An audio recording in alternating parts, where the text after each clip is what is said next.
دو چیزوں کی حفاظت کر لو، جنت کی ضمانت میں لے لوں گا۔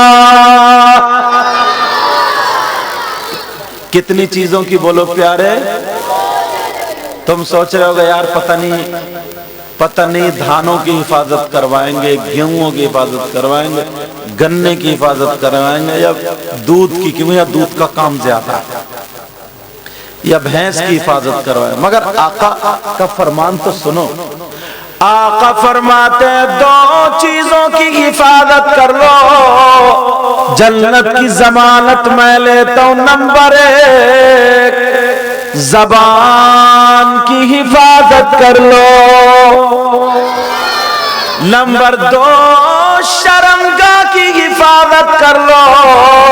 اگر ان دو کی حفاظت کر لی تو جنت کا حقدار ہو جاتا ہے۔ مگر زبان کی حفاظت اللہ اس کھیا کھادر کھدر سوری کیا کھیا کھدر کھیا کھدر میں تم نے کوئی شخص ایسا دیکھا ہے جس کے بھائی کا انتقال ہو گیا، موت آ گئی، اس سے بیچارہ جنازہ رکھا لیٹا، تو اس کا بھائی کیا کرتا ہے؟ آنکھوں میں آنسو ہوتے دعا کرتا ہے، بچوں کو بلا کے قرآن خوانی کراتا ہے۔ کبھی تمہارے کھیا کھدر میں ایسا دیکھا کہ اس کا بھائی مرا ہوا لیٹا ہو اور وہ اپنے مرے ہوئے بھائی کا گوشت نوچ نوچ کے کھاتا ہو؟ تم نے دیکھا کبھی کسی کو کھیا کھدر میں؟ نہیں دیکھا نا؟ عورتوں نے نہیں دیکھا نا؟ چلو اگر تمہارے گاؤں میں کوئی ایسا آ جائے تو اسے گھر میں جگہ دو گے؟ اس سے دوستی کرو گے؟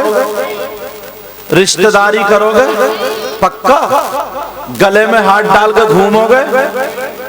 اور اگر تم میں سے 50 آدمی میں نکال دوں تو توبہ کرو گے؟ ماشاءاللہ بولو اب کیوں چپ ہو گئے؟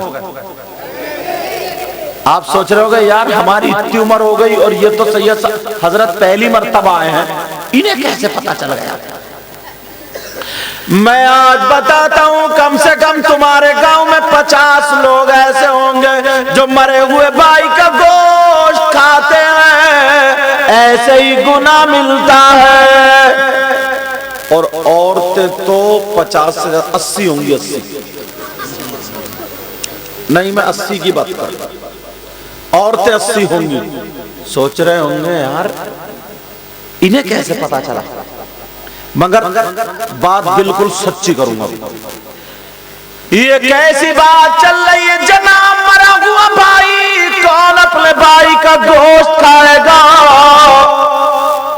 میری بات پلٹا دو گے، ناظم صاحب کی پلٹا دو گے، قاری صاحب کی پلٹا دو گے، ان علماء کی پلٹا دو گے، سب کی غلط ہو سکتی ہے۔ کیا قرآن پاک غلط ہو سکتا ہے؟ اگر کوئی قرآن پاک کو غلط مانے تو کیا وہ انسان صحیح ہو سکتا ہے؟ اللہ برکتیں عطا فرمائے، وہ انسان صحیح، کیونکہ قرآن کا کوئی بھی لفظ غلط نہیں ہے۔ تم نے مجھ سے وعدہ کیا ہے توبہ کر کے جانا ہوگا۔ کون ہے جو اپنے مرے ہوئے بھائی کا گوشت کھاتا ہے؟ قرآن پاک سے پوچھو، قرآن پاک تو بتا کیا کھیا کھدر میں کوئی ایسا ہے جو مرے ہوئے بھائی کا گوشت کھاتا ہے؟ ذرا قرآن سنو، بسم اللہ الرحمن الرحیم، وَلَا يَغْتَبْ بَعْضُكُمْ بَعْضًا أَيُحِبُّ أَحَدُكُمْ أَن يَأْكُلَ لَحْمَ أَخِيهِ مَيْتًا فَكَرِهْتُمُوهُ۔ قرآن پاک کی آیت ہے، صاف طریقے سے کھلی ہوئی آیت، پوچھ لو، اور اگر کوئی غلط ثابت کر دے تو منہ مانگا انعام۔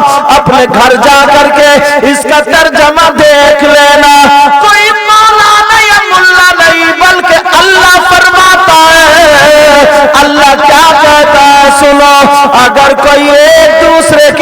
غیبت کرتا ہے، کوئی ایک دوسرے کی چغلی کرتا ہے، کوئی پیٹ پیچھے برائی کرتا ہے۔ اس زبان کے ذریعے اگر کسی کی برائی کرتا ہے، غیبت کرتا ہے، چغلی کرتا ہے، میرا مولا کہتا ہے غیبت کرنے والا، چغلی کرنے والا، پیٹ پیچھے برائی کرنے والا ایسا ہے جیسے مرے ہوئے بھائی کا گوشت کھانے والا۔ اب اندازہ لگاؤ کتنے لوگ غیبت کرتے ہیں؟ 50 میں نے کم بتایا، زیادہ ہوں گے، اور 80 کم بتائی، زیادہ ہوں گی۔ اللہ کا فرمان ہے یہ، غیبت کرنا ایسا ہے جیسے مرے ہوئے بھائی کا گوشت کھانا۔ اللہ چوراہے پہ بیٹھے، بیٹھک میں بیٹھے، ادھر ادھر بیٹھے، تیری غیبت میری غیبت، ادھر کی ادھر کی گڑبڑ۔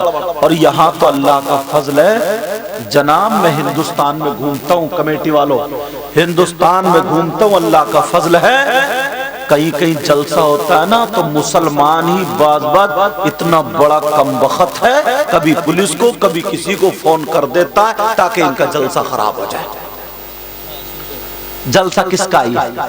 کسی کے باپ کا ہے؟ رسول پاک کا ہے ہمت جو حشر میں منہ دکھا لو گے؟ اس گاؤں کا تو مجھے پتہ نہیں ہے کیا حال، میں اس وجہ سے بات کہہ رہا ہوں کیونکہ یہ چینل والے میری تقریر کیچ کرتے ہیں۔ اگر کہیں ایسا ہو تو وہ اپنی زبان اپنے فون کو روک کے رکھے۔ اتنا حضرت، اتنا جلل، حسد، کینہ بغض، ایک دوسرے کی غیبت کرنا ایسا ہے جیسے مرے ہوئے بھائی کا گوشت کھانا۔ دو عورتیں نبی کی بارگاہ میں گئیں، تنبیہ الغافلین کتاب اس میں لکھا ہے، دو عورتیں گئیں، آقا فرماتے ہیں تم دونوں اپنے مرے ہوئے بھائی کا گوشت کھا کر کے آئی ہو۔ جب اتنا کہا تو دونوں کہنے لگی آقا نہیں کھایا ہے۔ میرے نبی جلال میں کھڑے ہو گئے اور ان سے کہا کھڑی ہو، وہاں پر جا کر کے حلق میں انگلی ڈال کے طے کرو، ابھی دودھ کا دودھ پانی کا پانی ہو جائے گا۔ حلق میں انگلی ڈال کے جب طے کیے، اللہ اللہ جب پلٹی ہوئی ہے تو دیکھا گوشت کی بوٹیاں اور لوتڑے اور ٹکڑے نکل رہے تھے، ان دونوں کی چیخ نکل گئی، کہنے لگی آقا ہماری ماں پہ قربان، ہمارے باپ آپ پہ قربان، ہماری اولاد آپ پہ قربان، آقا سب کچھ ہمارا آپ پہ قربان، ہم نے گوشت نہیں کھایا تھا مگر یہ بوٹیاں کہاں سے آئی؟ نبی بولے مجھے معلوم ہے، مگر جب تم گھر سے چلی تھی تو کسی کی غیبت کرتی ہوئی چلی تھی، اور غیبت کرنا، چغلی کرنا ایسا ہے جیسے مرے ہوئے بھائی کا گوشت کھانا۔ اللہ غیبت کرو گا آج کے بعد؟ نہیں کرو گا تو ہاتھ اٹھاؤ اور سنو، ہاتھ اٹھائے رہو۔ تمہیں اللہ اور رسول کا واسطہ، اگر نبی کے بچوں سے محبت کرتے ہو اور اللہ سے ڈر کے توبہ کی نیت سے ہاتھ اٹھا رہے ہو تو اٹھائے رہو، اور اگر تمہارے رسمی نعرے یا ایسے تو رکھ لینا، اور اللہ سے ڈر کے اگر محبت اٹھا رہے ہو، اللہ سے ڈر کے اگر اٹھا رہے ہو تو اٹھا رہے ہو، بولو یا اللہ ہم اپنے گناہوں سے توبہ کرتے ہیں، مولا ہمارے گناہوں کو معاف کر دے، آج کے بعد کسی کی غیبت نہیں کریں۔ رکھ لو یار، میں بتاؤں پتہ نہیں کیوں میرا دل بھر آتا ہے یار۔ ان بچوں سے پوچھو انہوں نے کتنی محنت کی، چندہ کیا، ہماری تاریخ کے لیے کتنے فون کیے، ان سے تو ڈائریکٹ بات ہی نہیں ہوئی۔ اکا شاپور کے حافظ محمد دانش جو کلیر شریف میں رہتے ہیں، سمجھے، مجھے لگتا ہے صابر پاک کا کرم تھا، وہاں سے یہ تاریخ میں تمہارے یہاں آیا ہوں۔ تم نے میری اتنی خدمت کی، ان بچوں نے پانی لا کے دیا ٹھنڈا، یہ غلام یاسین نام ہے اس بچے، ٹھنڈا گرم، حضور کیا چاہیے؟ میں اب کبھی کبھی سوچتا تھا یار میں اس لائق نہیں ہوں، مگر اتنی پوچھ گچھ ہوتی ہے، میں تمہیں ہنسا کے کھلا کے کدا کے چلا جاؤں، تم نوٹ تو اکٹھے کر لو گے، مگر چاہتا یہ ہوں کہ تمہیں اپنے نانا کا پیغام دے کر کے جاؤں۔ بولو سننا چاہ رہے ہو؟ سننا چاہ رہے ہو؟ آج کے بعد کبھی دینی کام میں کسی بھی رکاوٹ مت ڈالنا، کہیں پر بھی، اور کسی بھائی کی نا غیبت مت کرنا، چغلی مت کرنا۔ ساری دنیا غلط ہو سکتی ہے مگر اللہ کا کلام غلط۔ اب سنو دوسرا پوائنٹ اٹھاتا ہوں۔ اچھا میری باتیں سمجھ میں آ رہی ہیں؟ ایسا تو نہیں ہے جوش میں ہوش میں سب گڑبڑ ہو رہا؟ امتحان لے لوں؟ فیل تو نہیں ہوگے؟ پکے میں سننا چاہ رہے ہو تو پھر ہاتھ اٹھاؤ کون کون سننا نہیں چاہ رہے؟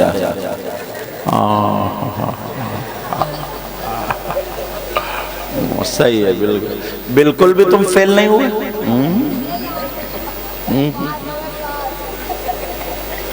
اچھا آپ ان کمیٹی والوں نے بھی اٹھا دیا کہ ہم بھی سننا نہیں چاہ رہے، یہ جو بلے ڈالے ہوئے۔ میں تمہیں اس لیے یہ میں نے بات تفریحاً کی تاکہ تمہارا ذہن فریش کر دوں۔ اب دوسرا سبق پڑھا رہا ہوں، دوسرا سبق، کیونکہ تاکہ تمہاری غنودگی اور یہ سب بھاگ جائے نا اور ذہن فریش ہو جائے۔ اب تیار ہو جاؤ سننے کے لیے۔ یہ کتنے پیارے لگ رہے ہیں بیٹھے ہوئے نا، ایسا لگ رہا ہے بریانی کی پلیٹ آنے والی ہے۔ بیٹھ اب وہ دو بچے ایسے لگ رہے ہیں جیسے دیوار روکنے کے لیے پلر کھڑے کریں۔ بیٹھ جا بڑی جلدی بیٹھ گئے، جلدی۔ ایک بات بتاؤں،